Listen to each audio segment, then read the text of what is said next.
What's up, guys? Max here with another episode of the Scuttlebutt Show, and I'm really excited today to be joined by an incredibly special guest, TD Cunningham. You may know him from Vet TV show Mandatory Fun, stand-up comic, Marine, all-around great dude. He's the one who hooked me up with Aaron on the Marsoc episode a few weeks ago. TD, how's it going?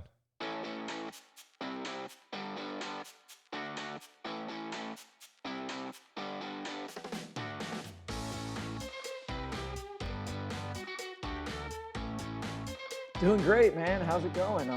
Max. It's great to be here. I listen to your podcast a lot now. Awesome, dude. I'm really happy to hear it. I'm trying to do, good, meaningful content, and that's what this episode will be for sure. I'm excited to talk about some stand-up comedy stuff, which I have some news on personally as well. And I love your. What is it? I'll get to. I'll get to it. I want to talk about you. I want to talk about you. So I know you. I found out about you because I watched Mandatory Fun on Vet TV, which is incredible. Your episode, I specifically called out as one of the funniest ones. I love your jokes talking about, kids and, Marine Corps and everything. And it was just awesome. So if people are wondering where they can go see it, it's on Vet TV. The show is called Mandatory Fun. How did you tell us a little bit about yourself? So I'm still in. Ed, thank you, by the way, for seeing the show. We're getting the numbers back for the platform for Vet TV. A few of our episodes, the show itself's doing real well, but a few of us have on the higher end, and I'm one of them, so I feel pretty proud of it. But thank you for. But I'm in the military still. I'm recon, 0321, and just been doing comedy for kind of a little bit before. And I was out in Japan for at Third Force as a platoon sergeant. And then I came back, started doing comedy a little more, and doing a lot at the Comedy Store. And eventually, I was working with a mutual friend. It's crazy because I listened to the podcast with Aiden Gamoli. He's the producer. He and I made this, we produced the whole thing. But it was weird because it's such a better story than what he told. He said the story, and I was like, dude, it's such a good story. And you just we just made it. It was like our mutual friend Dusty. I was on his podcast, and he told me about Aiden, and then he told Aiden about me because they had worked together and stuff. So I contacted Aiden, and I had been developing this pitch for a show for days. I was like, all right, when I get him on the phone, I'm going to pitch him this. And as soon as I get him, I'm like, hey, man, do you got 10 minutes we can talk about an idea? And then he goes, well, before you get into your idea, do you have 10 minutes I could push an idea to you? And then he pitched me the same exact thing I was going to pitch him, which was Mandatory Fun. And we were just like, dude, we got to do it. And it was crazy. I mean, it's just came together so well. We did the pilot, which was a set of mine. I headlined up at the Comedy Palace in the Gold Room in the back. And had a bunch of my friends, and Aiden and George and all them did it for free. And then he just had an in with Vet TV. We pitched it to him, and we just had to build it ourselves. They didn't want to buy it up front, or basically they didn't have enough to take it up front. So they were like, because we've never done anything, so it's I'm not going to give a bunch of amateurs money to go fuck something up for us. So we did it. We made it. And at Amplified Ales, the space was really good. It's a hard space to get, but that was the hard part, was trying to find the spaces and everything. We got the cast together. We paid everybody. And a lot of that, did that come through? Okay. That's a fine. lot of that was Aiden. Aiden did he was the executive producer. So he did he did all the money, he did and I was kind of talent coordinator, venue, stuff like that. So as I was doing that, I kind of kept focusing on stand-up more and more. And then eventually I got hired at the Comedy Store for weekends, and I work as a door guy there. And I essentially just keep pushing with it. And it's just been something that I'm going to seriously pursue. I've got 5 more years in the Marine Corps. And that's then it goes from there, and we'll see what happens. I want to be doing this as my job when I get out. Were you always a confident public speaker, or is that something you had to learn to do comedy? I'm a confident public ranter. I like to rant in public. The dude at the bus stop who's That's just what I was yelling at you picturing. about That's what I like, was you imagining. know, yeah, like the computer chips in our brains and stuff. Like that's me, you know, like real sweaty. Yeah, that's how I do things. Old sweat and twitch. I'm real sweaty, real twitchy. But not like so. I have confidence. I don't think I'm a very eloquent speaker, which is why I like comedy because you can swear, and if you screw up, it's funny. Like, you know, I can say like 15 times, like I'm doing right now. But if you go, you go on stage and you're doing, you know, I don't know, business stuff. I never understood that, like conventions. If you're that kind of public speaker, like no, I can't do that's there. That's pretty probably. I'm hoping I can do it. I want to rip someone off and get some money to do that, and then have them really, really regret it. But I don't think I'm good at that. But as far as comedy, it seems so much easier though. That's the hard part. Is you just look at it, oh, that's talking. You know, I can do that. And then you get up there, and it's definitely the most difficult. I think performance-based artistic expression that you can do. The art form is really, really hard to get anything involved. You get these ideas, and then it turns into a 5-minute thing, and maybe 30 seconds of that is what will work eventually. It's a hard thing to tackle, and the beauty is it never ends. You never get, even if you're the best in the world, you still have to keep doing it. You never get perfect at it. So that's why I like it too, is it's something that you can continue to do. It's like education almost. You know, yeah, you can get a PhD, but you're never done learning. It's Yeah. kind of like that. Yeah. I love that. That is exactly the philosophy of like a PhD is you are, and that's why they call it, like my wife's a doctor and that's why they call it a practice, right? Because you're always learning, you're always doing research, you're always doing studies. And comedy is a part, it's like sociology. It's like it's like the understanding of people. Comedy is really the understanding of people, right? Because what is funny is what's relatable to people, right? So you have to, it's a perspective thing. Like comedy is perspective. So it's being able to see a normal thing and then seeing what's funny about it or turning it into something funny and then make it into something people can understand. Like that's good comedy. Like that's why people don't go up and they tell like, you know, why the chicken crossed the road jokes. And they tell things like, oh, you know, the other day I was at the grocery store, you know how fucking horrible that is. And I'm doing the, you know, self kiosk thing. And it says, do you need help? And it's like, yes, I need help because it's not working or something like that. You know, like so something that everybody can kind of understand. But, you know, when I was talking to James Hancock, one of the things that I really respect about comedy, really respect about stand-up comics is, and this is probably the single most undervalued part of the job that I think people don't get is timing.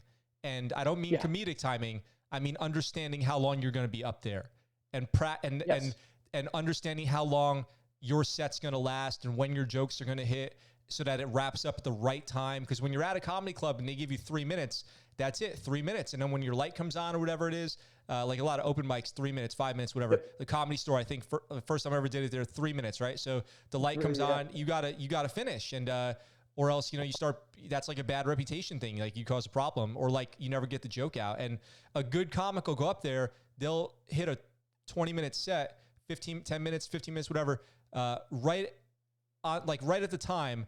And then end, and you don't even notice that there was like a weird rushed part or anything like that. And that's experience and practice and rehearsing. And that's what people don't, I think that's what nobody considers that, because a good comic makes it look easy and kind of like an afterthought, but it's really not. You'll see now. So not now because it's dead with COVID, but before COVID in this period, you would see a lot of, because YouTubers make millions of dollars and you can book them, and all the people that run comedy clubs, all they care about is ticket sales. They don't really. Some of them care. The owners just ticket sales. If it's packed, it's successful. So you'll have like YouTubers that, you know, they'll sell 5 shows out and make $10,000, but they can't do. They think it's YouTube. They think they're just going to go up there and talk, and it's just unbearable. It's not entertaining. It really isn't. But some comedians do it, and they use the platform to jump off because they are good comedians. They know what they're doing. And then they get into YouTube and they use that to get, because their problem isn't, they use that to get exposure and like scalability, because their problem isn't that they need the act. Their problem is they need people to show up to the act. And that's an issue right now that that's why I got off social media. I absolutely have no social media. I figured like can't kill myself in real life, so I'll kill myself on social media. And I was just done with it, man. And it's like, it's so many, but that was the big thing is like people, oh, you're not going to get work without it. And I agree with that. And that's why I used it in the beginning, because I just was not getting booked. And then eventually I started it. Within a week, I was getting booked a lot. So I just continue. I just got rid of it now because at this point, it will just get you to a place you don't deserve to be. And the last thing you want is an opportunity, because you don't get extra opportunity. You don't get a bunch of them. So you want them to come at the right time, because if they come at the wrong time, they don't come back. It's not a, oh, they gave you the opportunity and then you bombed, and while all the cameras were on and stuff, then it's wrap. Like they're not going to be, we'll get them next time. It's no, man. Like if you don't show up to the show, do the feature spots or the middles and stuff that they give you, you just don't get those opportunities. It's real. It's crazy like that. It's kind of like, I don't know, anything. This, I'm the best in the world at something. It's kind of like that. Like you were the best in the world at the right time, you know? And if so, the best way to do that is just keep going, keep getting at it, keep going. And if you do social media and you explode because of some viral video and your set's not there, like what are you going to do? I mean, so let's even say you have an hour and you do it and then you explode and you get all the exposure. And then it took you 4 years to get that hour. And now it's okay, man, you got another out. Let's start doing it. Let's get this other hour. And you're looking down the barrel of, you get 12 months, a few months to get this out. It's just it can turn into this cycle that I don't want to be a part of. I've got time because I'm in the Marines, so I kind of just want to stay and produce, just work on talent, work on getting involved in the scene. And you can't do it any other way. The COVID's going to be destructive, I think, to a lot of people. I'm excited for it because I know a lot of people are kind of tapping out, but I mean, I'm going to, some people are saying, I'm not going to go because the clubs are a quarter capacity, half. And people are saying, oh, I'm not going to go until it's at 100. My fans don't deserve it. I'm like, fuck that. I'm going hard in the beginning. I'm going to take everybody's everything. Yeah. Yeah. We're actually going, right. We're taking Mike Vinn, one of the comics. He works at the Comedy Store and he's setting up stuff with Aiden and I, and we're going to be taking Mandatory Fun, it looks like, out to Texas, Arizona for a few, like 3 to 5 day tours and stuff. That's what we're trying to set up right now. Oh, that's Just awesome. Get out on the road a little. That's awesome. I'll have to keep up with you guys and see when you're doing that. Yeah. So, dude, okay, so I have so many questions. Let's start with this. A couple things we always talk about on the Scuttlebutt show. One is networking. How important is networking in stand-up? It's very, very important. But the thing is, it's weird. LA is weird, and than any other place. Like San Diego is different, but LA is like, you don't have friends. Like people don't make friends from LA. They network. You can kind of know someone's from LA when you kind of hang out with them. So networking is very important, but at the same time, it's really, really it's kind of transparent when you can see someone really doesn't care about you or doesn't give a shit about anything. They're using this opportunity to get themselves ahead. It's for them, and nobody likes that. No one likes to be networked. It's like that book. I don't know if How to Make Friends and Influence People, or written by like in the 50s. But that the secret of that book is just actually give a shit about people when you're asking. You don't everyone would read it and be like, hey, how do I scam someone into thinking I care about them? The way to get people to like you and influence them is to really care about them and then ask questions that you really want. So genuine networking really matters, because that goes away quick. If you're not genuine, people tend to give you a chance and they'll tend to work with you. But the moment you're not, you seem to be a shady person, or you screw something up, or you do something like kind of manipulative, and then you're done. So it is your integrity and your word, and it's also about kind of being given. People want you to bring something to the table, not constantly going. Like you want to bring, it's like a potluck. You don't show up to the potluck just because there's a bunch of chicken and chips and stuff. You show up to bring food, hang out with people, but a potluck's all about food. But if you just show up saying, "Hey, it's all about food. I'm going to start eating. I'm going to the potluck just to eat." Like, get out of my way, buddy. Like, then you're not ever going to get invited to the potluck. You got to show up not wanting to, just bring something to the table and hang with people. And that's kind of what the networking is like a little. Yeah, I agree 100%. There's business networking, which is networking exclusively with business in mind. And there's people who just want to keep pushing the ball forward. They move fast. They want to get it done. If it seems like you're not getting it done, they're just going to forget about you. That's not necessarily a bad thing. They just have, like, they're obviously, mission focused on what they want to accomplish. But there are people who want to use you. Right? There are people who want to network so that they can use you to boost themselves up, or like use you when it's convenient for them, and then never have your interests in mind or care what happens to you. So I think it's you got to distinguish the two, because I've definitely worked with people who do both, and like you got to kind of use your instincts and maybe give people a chance, but then if they kind of burn you. You got to, know when to walk away too, because, I'll usually give somebody a chance, but if it seems like they're going to burn you, then you just got to go, they'll lure you, they'll tempt you with it seems like promises of, success and too good to be true. They're motivated, and then, nothing happens and you got to go, hey, I'm just going to, cut ties with this person. Go ahead. If people mess up and stuff, they screw stuff up, I'm kind of usually, whatever. It's, I don't mind, because I go after everything and I go hard, and I often fall short and I'll screw stuff up. I don't mind that if people do that. It's the part is about the networking that's different with usual businesses.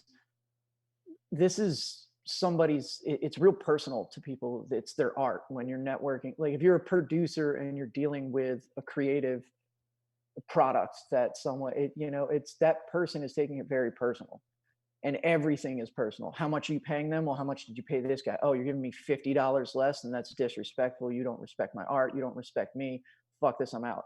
And it might just be, I don't have $50 right.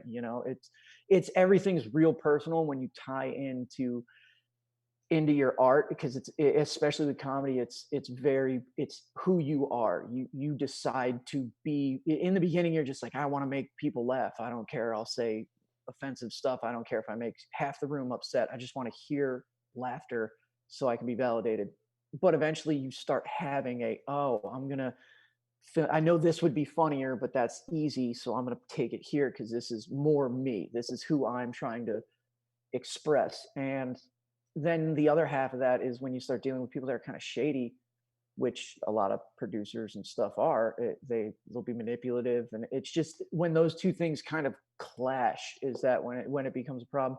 So a lot of creative people, especially as they get up and start working with more successful people, they're just like comics. They're very cynical. They don't believe anything. It's hard when we were producing stuff to get stuff off the ground, because everyone, it's like, yeah, I've heard that a million times. Sure. No problem. And then they just don't answer your calls, and you're like, and you don't blame them, because they've been ripped off by or screwed over and stuff like that a bunch of times. But that's the difference, I think, than just normal business.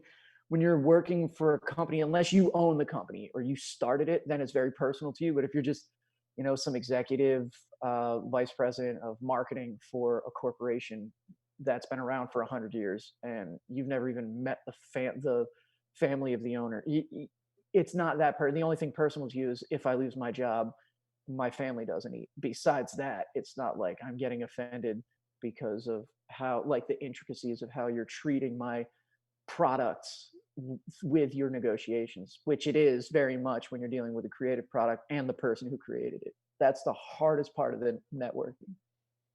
And comics are fucking batshit insane. Almost like, I'm more crazy, like real crazy. Like, people are like, yeah, I'm crazy, I had 2 desserts. I'm like, no, I'm fucking crazy. It's like, I'm more like that, like, like crazy. But like, all comics are nuts, but they're like nuts in a different way. Some are like really depressed, really, like, it just gets, so when you mix all that in, you're like, oh man, this is fucking nuts. And it's fun too.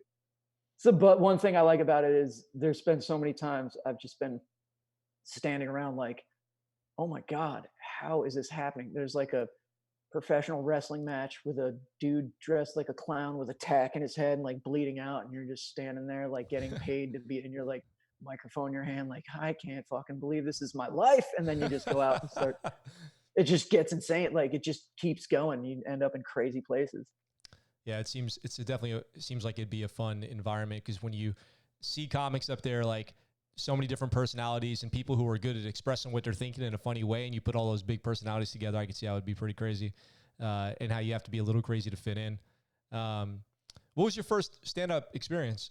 Like legit on stage Like in front of people, they know you're going out there to tell jokes. the first like open mic or the Whatever it was. first. Well, whatever. What was the first time you ever did it? Was it an open mic? Yeah, I did. The first open mics I was doing was Comedy Store in like 2012, but then I went to Marsoc and I got kicked out of ITC because I'm a horrible drunk, and we were at the school and I just got wasted, and they tossed me out. Then they banished me back to Okinawa, and they were like, ha ha ha, and I was like, man, I gotta do. I just came from there, so they sent me back, and I just had to stop. I just had to stop, and I just never. I just keep. I just started doing, but it was crazy because when my wife and I we got married at the first one was like, Marines. We go to the church and then it's on paper. It's like, haha, now we can get money. All right. And then the real wedding will be in 6 months. Mm-hmm. Who cares? And then when I got tossed out of Marsoc, they like that nixed the wedding. So we never had like a real wedding. That was our wedding, was the church. The night of was the open mic at the Comedy Store.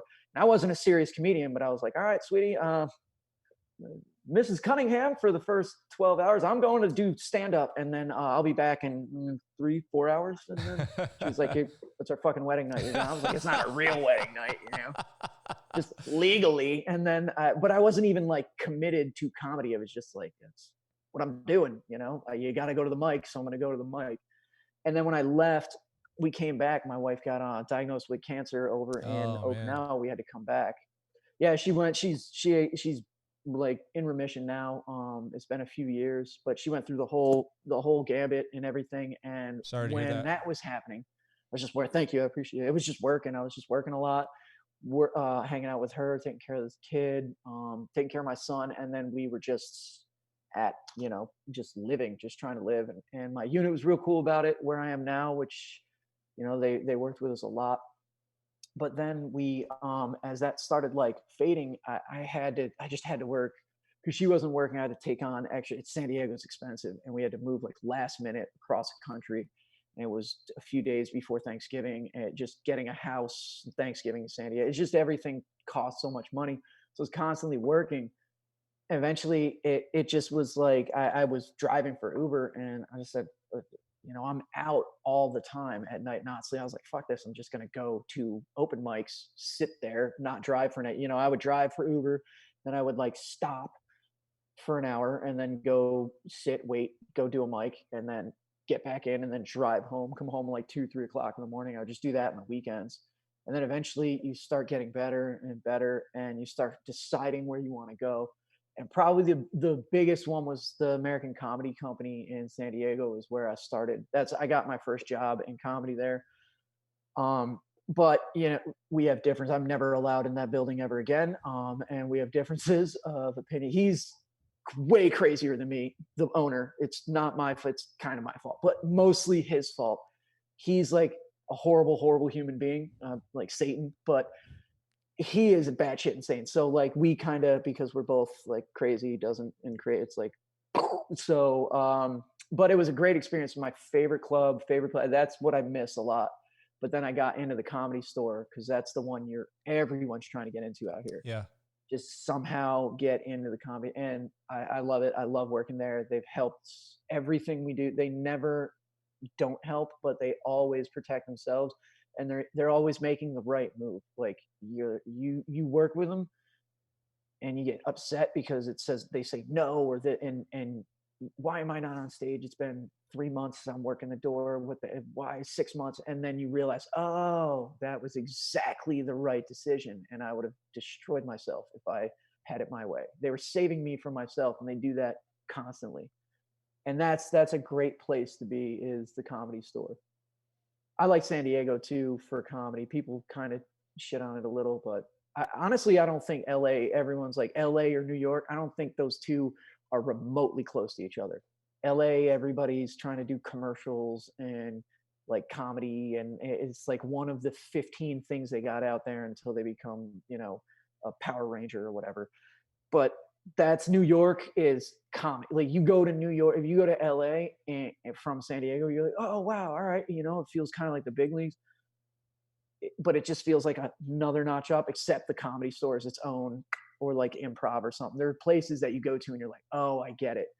But then all the people who make that thing are usually from New York, and then you go to New York and you see what real next level is. You're in New York City and you're like, oh wow, there's thousands, there's like hundreds of these places that are just filled with absolute murderers, just great comics. And you're like, that's where you want to go if you want to be a comic.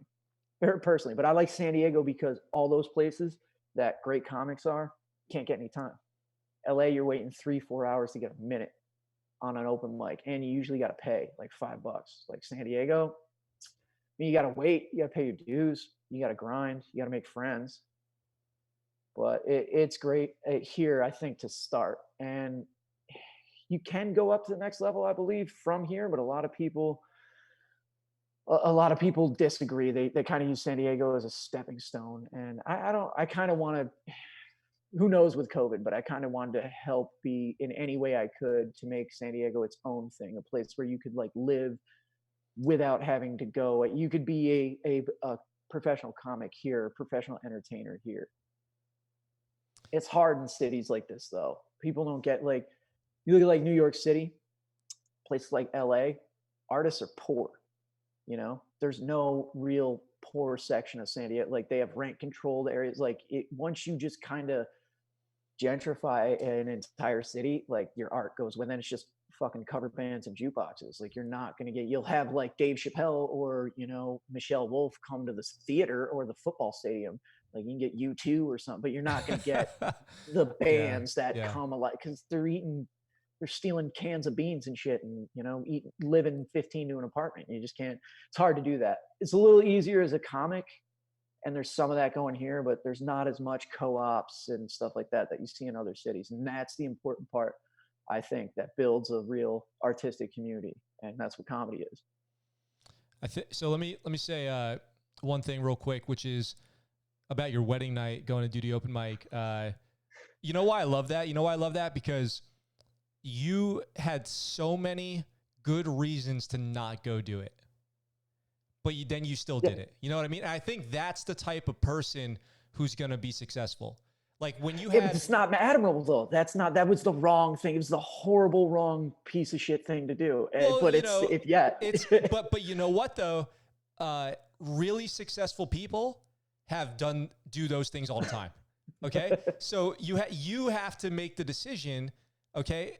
Arguably, it's a shitty thing to do. Arguably, okay, it depends. That's only between you and your wife, right? So it's only shitty if between the two of you decided it was shitty. Nobody else can make that decision. You know what I mean? If she supports it, or like where you are now as a result of it, then it's not shitty. Then it's fine. Like the people who really make it doing things make those kinds of decisions. Like, hey, how bad do you want it? You know what I mean? It's like being a pro athlete or Jeff Bezos or whatever. Like, that's the type of decision that people make all the time. It's like being in the military. You miss birthdays, you miss anniversaries, you miss the birth of your kid. You know what I mean? Because you're on like training or on deployment or whatever.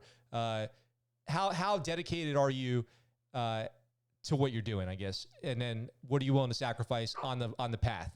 I don't even like, those aren't even questions. It's not even a question. I just go. It's just my arm falls off and it's like, well, I guess I'm willing to sacrifice an arm. There's I don't even make a list. I just keep going. It will never, just be relentless. I'm just constantly relentless, and just remember that like anything you do, you will never get compensated for it. Like never. Even the people that are, Joe Rogan got $100 million for it. It's like, it's still not a tenth of what he's put into it. How many times he's just blown through money that he didn't even have. Like, it's just, you just don't even consider it. You're just doing it because you're doing it. You have to. And then once you start doing it, that's when you realize it.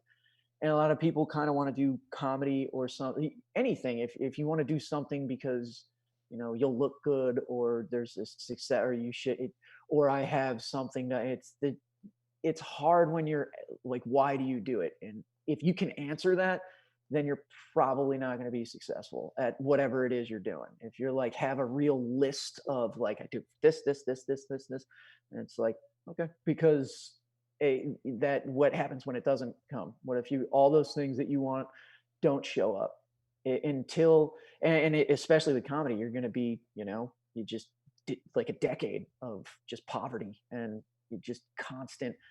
And almost every successful comic I've talked to was literally days before they never had to worry about money anymore, were in a car like, what the fuck am I doing still? Mm-hmm. Oh my God, I'm supposed to be somewhere. And the better you get, the harder it gets, because when you suck in the beginning, you're like, yeah, all I got to do is get good. And then, private jets. And then when you're good and you're working on shows, when you're with people that aren't good, when you're at the level of, you're watching people that are successful and you're better than them or at their level. And then you're out there, driving 2 hours to work for a free taco dinner and get, called names, have people harass you and yell shit at you when you're on stage. That's when it's harder. And everyone thinks like, oh, I'll just get good and it'll be easier. And that's the worst part, is when you start getting better and nothing is coming. Yeah. It's just there with anything. I mean, how many successful professional athletes are out there to people that are, and how many people are great, athletes and are made nothing, made no money, had to sit at the draft and watch their name not get called. So then I guess, I'm going to go be a Marine or something. Like, I've worked with people who spent their entire life dedicated to a single sport. And then we're like, all right, I'll be round 3, I guess. And then round 16. And they're like, that looks like it's off to Iraq. I thought I was going to be in the major leagues. It's heartbreaking. So the goals and stuff is kind of what's the hardest part and what you're willing to give up. You just got to know what you're not willing to compromise. That, I think that's the easiest way, is I'm not willing to compromise. I mean, I'll compromise my integrity. Fuck that. But I don't give But like, there's things about, mostly with my family, that I won't. And then even that, I cross those lines all the time. I'm like, I'm not going to upset my family and then I am constantly upsetting my family. Like, my wife she's like, you took a week of leave from the Marines and we haven't seen you in 4 days. So you have a fucking second family you're hiding from us or something? And then I'm like, oh, I said I'd never do that. And then I didn't even think about it when I did it. It was like, yeah, let's do it. Why not, sweetie? It's a free show. I'm not getting paid and it's in LA. Come on, let me, so you have to constantly remind yourself, oh, I'm fucking up, and the balance. Because anyone who's also going to be fanatic about something is not going to, that's the hardest part, is they're not going to have balance. So you'll lose your health, you'll lose money, you'll lose jobs, you'll lose relationships to pursue that goal. And as I just keep telling myself, it's never going to give me anything. It's not going to pay off. It's never going to be worth it. Even if it is worth it, it's not ever going to be worth it. So I'm not doing it for what I'm getting. I'm not making any goal. There's no hill I'm planting a flag on. Just doing it. I think it's important personally right now, because people can't talk. No one can say anything. They have to say, I'm sorry, if they get outside the lines. So I think it's important that you don't have to be like, oh, I was just joking. You can just say, no, fuck you. I think comedy is important. I agree with that. So, I think I've heard from people a lot smarter than me who come on this show, who are in business. They say, entrepreneurs work for free, and not only do entrepreneurs work for free, they work often at the detriment of themselves and their families. Right. Because if you're working for free, it's not like work is free. It costs you something. Gas costs something. Staying up late costs something. A pen and a pad and cell phone service costs something. All these things are costs, and then you work for free. That's part of being a entrepreneur, and a comedian's basically an entrepreneur. You are working, you're investing time, you're investing, blood, sweat, and tears. You're taking trips, going to places, often for nothing, low return on investment. But you do it because you believe in what you're doing, and you're not doing it because you believe one day you're going to be rich. You're never going to do it. You know, you're never going to make it if you think like that, which is what you just said. And then, you know, one thing I keep coming across in my life is the moment before I do something I really have dreamt of doing, you get this feeling of like dread, and you're sweating, and you're like, what have I gotten myself into? And you want to turn around and run away. And it's only in the last 30 seconds before something happens. Like, you could plan for weeks for something, and then the big moment, let's say it's comedy, right? You've been writing jokes, you've been going over your set, you go to the place, you watch the people who go before you, and you're like, this is going to be no problem. And then when the guy goes up there to announce your name, you start trembling, and you're getting really nervous, and you're like, fuck, I want to turn and leave this room so bad. I'm never going to do this again. I've made a huge mistake. Usually it's if you don't run and you lean in and you go do it, it's the greatest reward. And the second you begin, all that fear goes away and you just start doing it. Usually the things that are going to be big payoffs usually have that moment right before it. So you just have to remember that that's a natural feeling. See, that's the hard part with comedy is like, you will be like, all right, muscle through it. And it is the worst experience. It's like, I was fucking right. I shouldn't have done that. Was horrible. That was absolutely brutal. And like for years. So that happens. And it's not like, I'll get them next time. Then you go out and you give it your best and you fix everything you thought. And it's just like right in the nuts, man. Goddamn again. Like you're driving home for 2 hours. Like, God, like just horrible. Like, why am I not listening? And the people who push through that, it's like, to get past that, to be good at that means that you're usually the ability to have the skill to be good at that means you're usually bad at everything else in life. Like, you're horrible in society if you can push through. Like, people who can listen to that and understand it, like, graduate college and, you know, they raise a family and have dental plans and stuff. And the people who can get to the point where they're just walking out eventually onto a stage and there's like 10,000 people screaming their name, like, the people who can get to muscle through to get to that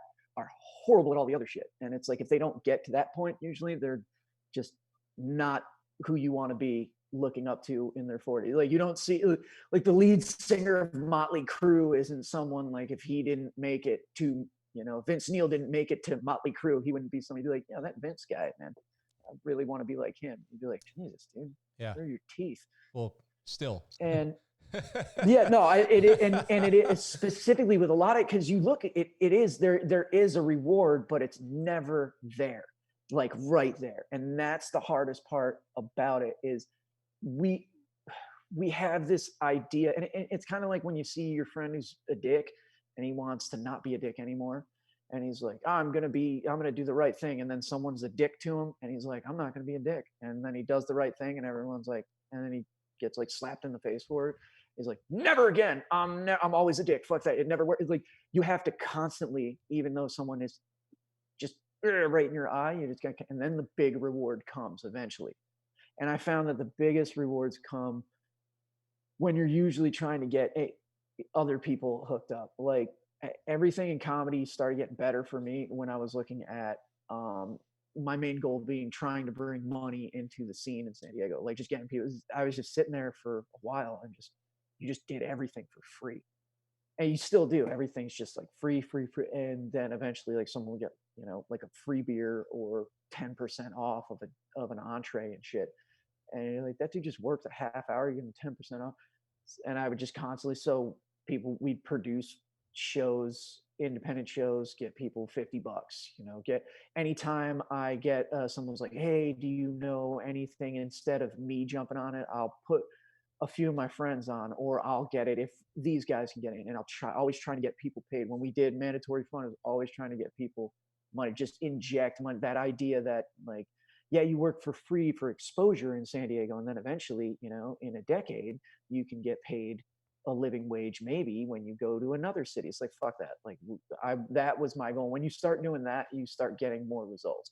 When you start doing it for something other than, I've got to, I've got to get my comedy career beyond where it is right now. You start doing that, it's kind of like you're just going to keep spinning your wheels because it's just a thousand people doing the same thing. You don't even stand out. And why does anyone even want to give you a chance if you're not going to do anything other than fucking and like try to get to the top, you know?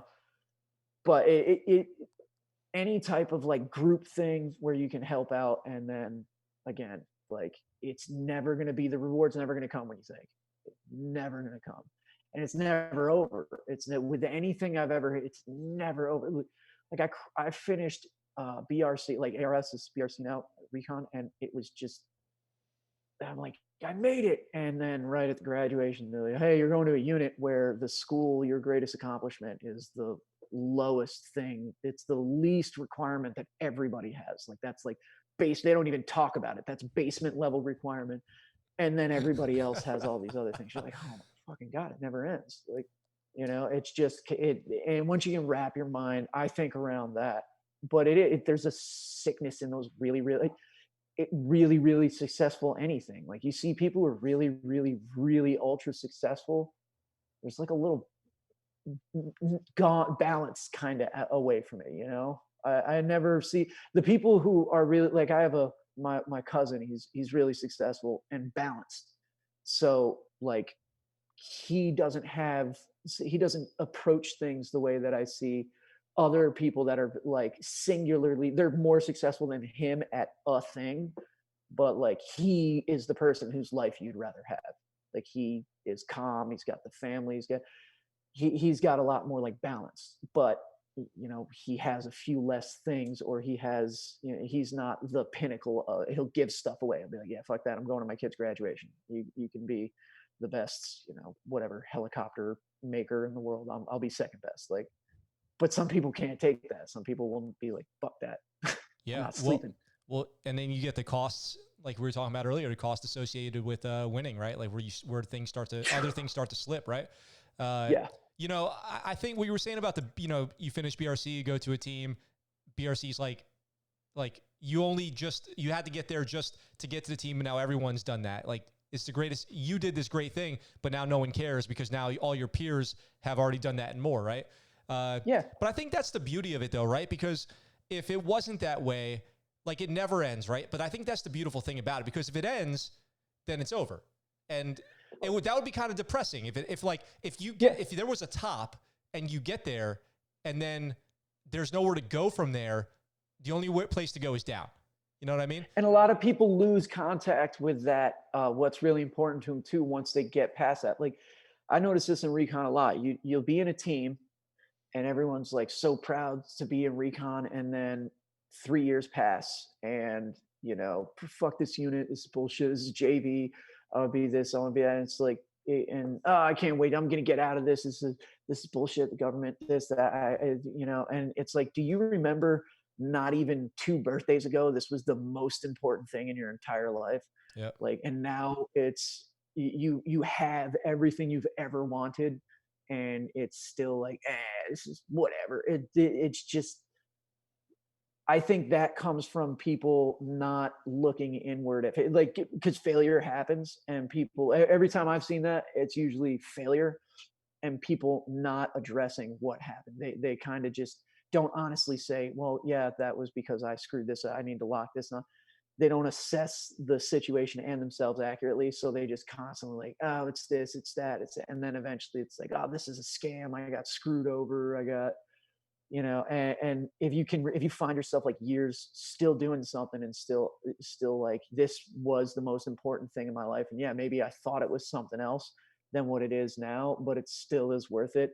And I've got to make myself better. I've got to be worthy. I've got to pay the rent. Like we call it earning your jack. Like every day you've got to like earn it.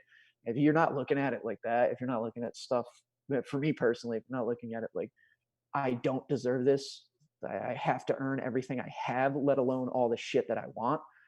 If you're just like, man, this is bullshit, I deserve more, I was like, good luck. Look, getting that more, because you're usually just gonna get shit taken from you if you think that. Yeah.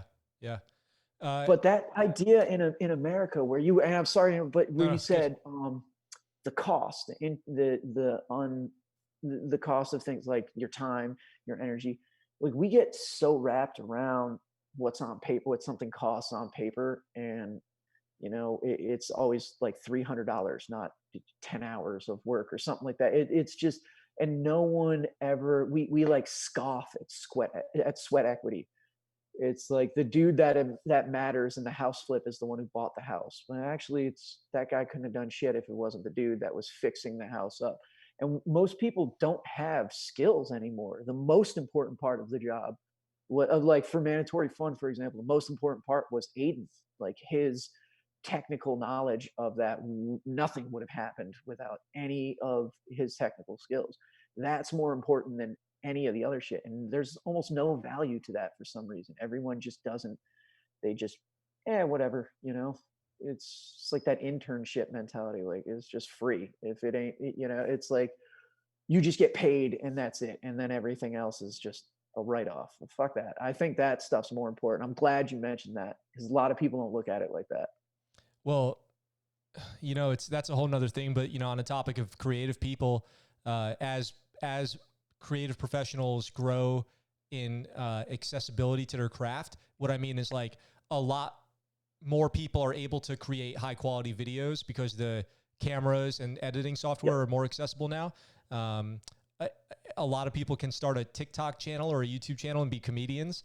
Who really devalues it are the house flipper person who buys the house, but apply that to like the person who owns the comedy club, the person who owns the TV studio. Yeah. They devalue it because they go, they hire the lowest bidder, right? Like, why would I go for you when I got this other guy who can do it for free?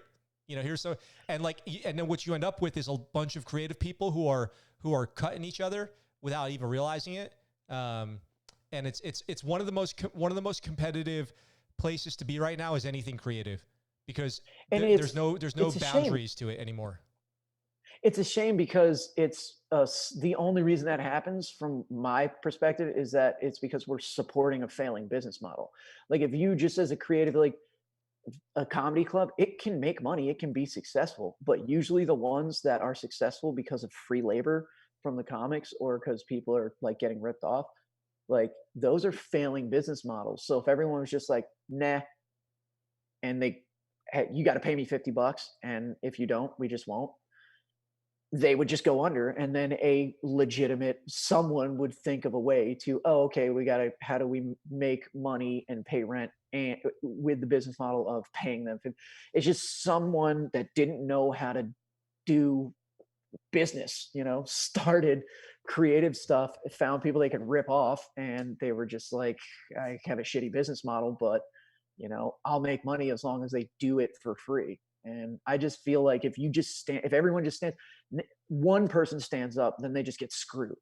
But if everyone's just kind of like, man, fuck that. Like, I'm not going to be an intern. I'm not going to work for free. I'm not just going to go with that. I get it. That's how it is, but I'm just not going to fucking do it. If everyone did that, then these places would just implode. And then some people want to have entertainment. People want art. People want creative shit. So eventually something's going to fill the void, and it's got to be successful or else it'll fail. It's just, it'll never happen, but that's like that simple. Sometimes I see it. It's like, because I've been at clubs and I'm just like getting exploited, and there's just a room of us getting exploited, and we're just sitting here, and I'm just thinking like, if we all just said, nah, with this play, the dude would lose his house, and we're like, and everyone's like, yeah, you say it first. I'm like, fuck no, I want to get on stage. You say it. And then everyone just does it, and they're like dancing and well, fuck it. I tell this to people all the time. I'm like, anytime I hear somebody bashing big business, which, it's legit to have problems with like big, $1 trillion companies. But I always say, well, you realize that those companies have no power. Consumers have all the power. Like if consumers collectively decided to not like iPhones, Apple would change. They wouldn't, die on that hill. There is no hill a big company's willing to die on.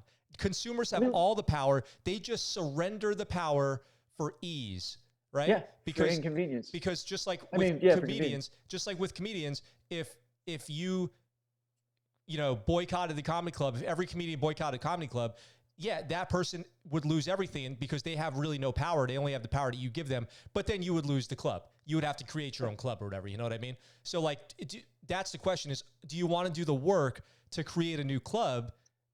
Because you have all the power, but you have to still have somewhere to do your job or whatever, somewhere to sell your groceries and make your smartphone. So if consumers want to take the power back, they also have to like put in the work to fulfill the gap, I mean, it's short-sighted everywhere. Everywhere is a corporate mentality, like fiscal quarter.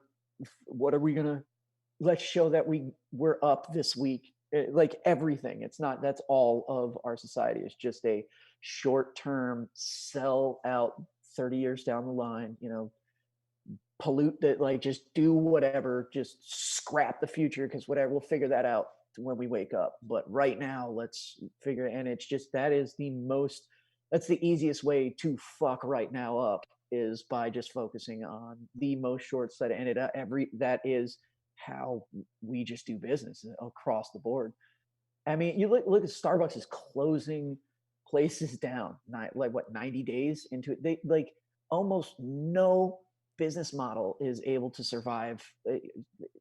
Everything's check to check. Everything's like this. If everyone doesn't buy 1,000 of these tomorrow, we're fucking done. We can't pay all these people and the rent. And like, I got a neon sign in my office, man. I got a yacht. I'm done. Like everyone's just overextended. And we're all just like one pandemic away from closing 50 stores, just everything. And it's crazy. It's just, you see that. And that kind of woke me up. Like the stuff with the pandemic is like how much everything just shifted. You see places that were just wildly successful. And then a few months later, it's like, oh, that was all front. Because if you were wildly successful, you could have just not got paid for like a year or 2 years. But the fact that you're closing all this shit down means like you rely on just it constantly coming in, and the consumers are the ones with all the power. The people coming in with that $5 are the ones that hold everything. And it very much. I hate when people bitch about that stuff, but don't want to do anything about it. I constantly I have a problem with that. I mean, that was one again. I like working. A lot of my friends do like independent shows.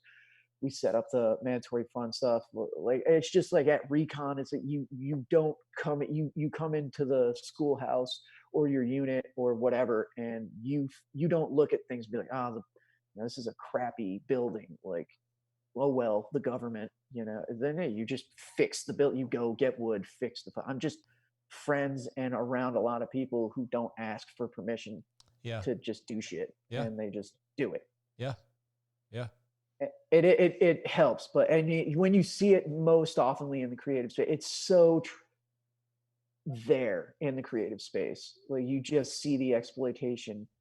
It's kind of a little like hidden and kind of nuanced everywhere else, but like in creative thing, it's almost like a joke. It's like a sketch. It's like, oh wow, these guys are fucking getting sharp, man. Yeah. And then you get up there and do like, I do it all the time. It's like, it's just humiliating too when you're doing it and you're just like, God, I'm such a fucking sucker. Yeah. All right, 5 minutes. Thank you very much. I was so nice to be here, man. I thank you for letting me fucking be a slave for you. It just sucks, dude.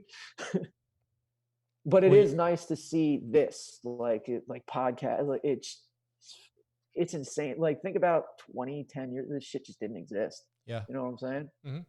It's great. I love it. There's the downside of like everybody can do it, which is not a downside, but it is because there's a lot of noise out there to cut through. But I love it too. I wouldn't be able to do it if all this stuff didn't exist. Hey, let me ask you a question. And we've been going for about an hour, so I just want to ask you a couple questions about the Marine Corps. So, what's it like? I haven't talked to too many people who on this show who have still like a significant amount of time that they've been doing this on active duty or have active duty time left. Usually it's people who are like about to get out or they've been out for a while. But you've been doing comedy for a while you've been on active duty, and you intend to keep doing it while you stay on active duty until you retire. What's it been like pursuing a second career or passion while in the Marine Corps? How's that been? It's absolutely, it's easier-ish when you get it. absolutely not going to happen if you're a corporal or sergeant. Like, you're not Sure, going to be sure. able to do it. And you have to know your job, and the timing has to be right. And then you have to understand what you're going to give up. So that's the hard part. For me, it's sleep. So that's just, but most people, it's like time with their family. And I'm good. I give up time with my family after I give up sleep. But like, it's just, those are the things you're just going to give stuff up, and it gets really hard. But it gets easier the further you go along. So now I'm at the point where I can kind of, in the beginning, you can't ask like, hey, I've got a family, I've got a kid, can I get up on the mic at 11 and just try? It's like, no, man, you can show up at 9 and sign up, and we'll get you on at 1:30. And if you leave for even 5 minutes, we're not going to get you up at all, and you got to drive 45 minutes each way.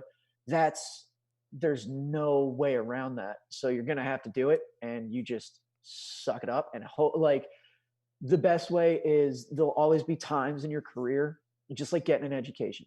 If you're like, all right, I'm going to wait for the perfect time, there'll always be those gaps, that sunlight where you can say very methodically, you can be like, all right, and like sit your wife down and be like, for the next 3 months, I kind of got a window where I can go for this, as work is open this up. I just got back from the deployment. This and this has happened, and I can kind of go for this. It's gonna suck, but this is it. And then the goal is essentially get past that, break through that wall, make enough friends, get enough people to know your situation, and also have faith in your capabilities on stage, to where they can be like, okay, now you don't have to dedicate 19 hours of wasted time a week. You can just come here and work. And then you're just doing 3, 4 shows a week, and you're only out, 5, 6 hours a week, which is nothing. And if you do, a lot of people do moonlighting, like that's it, they moonlight security or something like that. I mean, instead of being a bartender, just go work door at a comedy club. Like, that was the big thing, is like, this is what I want to do, so I found a way to do it the same way everybody else does. But if you're like in it young, as a corporal, sergeant, stuff like that, it's going to be real hard, because you can't be like, hey, Gunny, I'm gonna. And if you've got a platoon, it's gonna be even like harder. You've kind of got to get in one of those points. It's just like you get hooked up with a job where you kind of are independent and a little further up, and then again exploit those daylights, because I can't do it for you. Like, I don't get to go out for a whole year and just do whatever the fuck I want. Just every once in a while, those 2 months will pop in, or that month, or a few weeks, and then you just go hard in the paint for it. And then eventually you don't have to do that as much. Those 2 weeks come up, and then you can spend it with your family or something. But that is really, it's next to impossible. It's very, very, very hard. It seriously is. It's so fucking hard to do. And you do have to plan really, really hard for it. And that's why people do it on their way out. That's why people do it on their way out, is because like they kind of get that, oh yeah, you're transferring out 18 months. Yeah, we're not putting you on this up. And you're kind of just sitting around the dive locker or whatever. So you can kind of, do the time when people are doing online classes. But instead of actually bettering yourself with knowledge and education, you're going out and telling dick jokes at 1 o'clock in the morning for free. And hopefully you're not drinking and driving. I mean, that's why I did Uber, is because like, you're working in bars and I drink in bars. So I would be like, I gotta go drive. But that is, dude, that's the worst part of it, of the comedy thing, is like, it will destroy your life with DUIs. I'm telling you, like, no one talks about it. Mm-hmm. That is it. Like, when you get into it, you're like, oh, because you're a guy a person who usually likes to, woo. And you like 3 days into it, you're like, oh, this can be real fucking dangerous. And a lot of people don't realize that until, it destroys their life. And then you look at it, you're like, I didn't even get paid. So like, if you know that up front about yourself, there's ways to get around it, but it's a lot of like planning and stuff like that. It seems free will. So you got to do that. And then you got to plan your set. And then you got to, it's the one thing I don't really plan is like my networking. Like I'm just very honest with people about stuff. And then I just try to get as many opportunities for myself and others as possible. With some people a little more like thoughtful about that. And that kicks me in the, I lose a lot of opportunities because of that, because I'm just so inappropriately inappropriate personally. Like people are just like, yeah, I'm not working with him. A lot of times, sometimes, well, not a lot. Often. But I do plan my time, especially if you got a family. But it helps if you're married. So if you got a girlfriend, it's harder. But when you're married, your wife wants you to get the fuck away. And then, dude, when you're on deployment, they're like, our marriage is so great. He's gone for 6 months and he's like locked on a ship. And then, he's so annoying. No one else is going to fuck him. So we're good. Like, yeah, it's really true. Go. It's really true. But like when you're home all the time, it's kind of like, don't you want to go do a show or some shit? It's like, I hear that kind of helps. I hear that. When I was in the Navy, I traveled so much, like at least half the year or more was on travel. A lot of times it was up 300 days a year travel. And my buddies would be home with their wives and she'd be like, commonly be like, man, I miss him so much. He's always gone. And then if he's home, one of us is home for like 2 months, they'll be like, can you go on a trip or something like that? Like, you're just here too much and it's getting really annoying. So bounce. Dude, it happens on a daily basis if you're like, you don't even need a month timeline. You can be like gone late and you'll get like hello. And it's like, where the fuck are you? You're like, I'm coming out. I just ran a little late. She's like, been 45 minutes, get home. You get home, you're like, all right, I'm home. You rush, it's like immediate. And she's like, God, like 5 minutes later, get the fuck away from me. Go to the room. It's like, you just yelled at me to get here as fast as I could. She's like, yeah, I know, big mistake. Just go sit there. I don't know, sit in the bathroom for an hour. I don't care. Just leave me alone. It's crazy. It's insane. That's awesome. That's so funny. But yeah, it is. I mean, were you doing this when you were in the military? You're doing the podcast and all that? I wasn't doing the podcast. I've had my fair share of extracurricular activities. There was a time in the Navy where actually at the Comedy Palace in San Diego, I was hosting speed dating.